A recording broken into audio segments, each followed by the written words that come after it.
As flood victims look to recover from the devastation, many of them will be relying on their insurance to pay for replacements and fixes.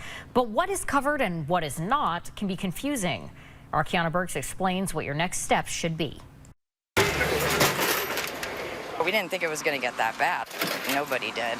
Vermonters are picking up the pieces after the catastrophic floods, but navigating the process of insurance can be both challenging and overwhelming after an already devastating experience. So many people are going through trauma at the same time as they're trying to repair. Times like these are unfortunately the times when people are forced to understand their coverages. Flood insurance protects renters, homeowners, and businesses from damage caused by flooding. It has to be purchased on top of your other coverage, as most homeowners' policies will not cover flood damage. But insurance agents say lots of people opt out. Homeowners insurance does not cover flood insurance or subsurface water. There are other water causes that are covered with insurance. Example of a pipe burst, though, in a basement unexpectedly causing a flooded basement, that would be covered. Jo Ellen Calderera lives in Barrie. Her home took on feet of water and debris. The force of the water literally threw everything around, and it was everywhere. And the devastation, you know, we will be losing over half of our possessions.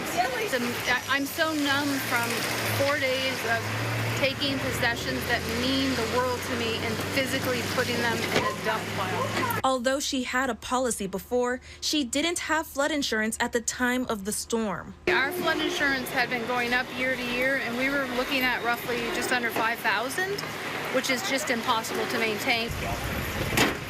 And it was a big investment. I mean, it's expensive. But even people with flood insurance aren't completely in the clear. Jackie McCarty lives across the street from Calderera. Her basement was flooded. And even though she had an active flood insurance policy, not everything is covered, and many personal possessions will have to be disposed of. But thankfully, many big-ticket items like electrical, plumbing, and heating systems are. It would be the 1-year anniversary of me having this house. It's my first house that I ever bought. I didn't ever think it was going to happen. I thought, but it was kind of like my grandpa's voice in my head going, you should have insurance. My hot water heater is completely toast. It's like twisted around, and my furnace is gone. Now, individual assistance through FEMA is available. It can provide reimbursement for people with and without flood insurance, and both women say they're looking into it.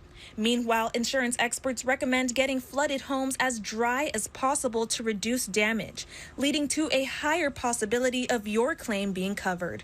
Reporting in Barrie, Kiana Burks, Channel 3 News.